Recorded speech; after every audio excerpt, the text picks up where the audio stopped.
Yo, what is up everyone? Dude 2003 here, and today I'm going to be showing you guys how to get the debug menu for LEGO Star Wars, the video game, both on console and on the emulator. I've been getting a lot of comments asking on how to get it to work, and yeah, I figured I'd just do a video to clear that all up. So without further ado, let's get started. So in order to get it to work on console, you need Action Replay Max. Any version should work.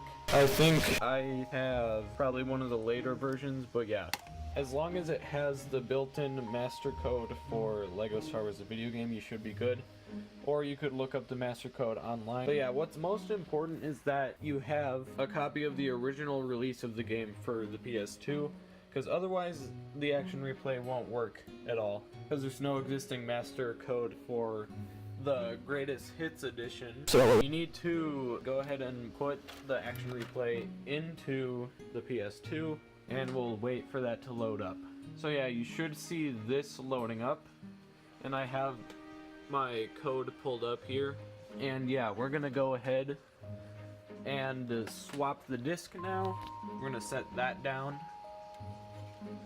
and we're gonna put this boy in. Okay, so let's put this guy in here, and you should get this detecting disk and loading code list thing. Okay, so it'll load for a bit, and okay, so once it's finally done loading, you'll see that I already have the debug menu cheat entered in there. Well, let's go ahead and just add another code. We're gonna go to add new code. You can name it whatever you like. The name doesn't matter as far as functionality. And you're gonna enter the code that I leave in the description. It should be 4 or 5 lines of text of just like random, seemingly random characters, and you're just gonna enter that in. Okay, so once you have it entered in, it should look something like this, and all you're gonna do is hit OK, and you should be good to go. So then all you have to do to get it working is you just check the cheat, you hit start, and you start the game with one code. Simple. One thing I forgot to add is that you need to open the options menu in-game in order to see the debug menu. I say that later on in the video, but it also applies to the console version. Alright, so moving on to the emulator, there's a few basic things I want to talk about before I move on with the tutorial. You need to be using the US release of the game. Either one works, it just needs to be for the US though. It needs to be either of the US versions. BIOS version, I personally use SCPH 39001 USA. I don't think that matters, but if you are having issues, make sure you look around for this BIOS version and see if that helps.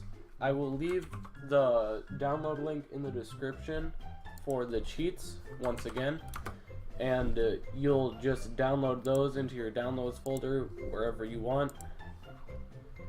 Okay, so once you have downloaded the zip file, you are going to open that up, and you will see these two .pnac files inside.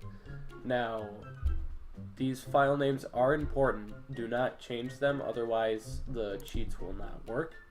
You're just gonna hit copy on those, and you're gonna navigate to your PCSX2 installation folder. Once you are inside of your PCSX2 installation folder, you're gonna want to find this cheats folder, and you are going to paste the PNAC files into that folder.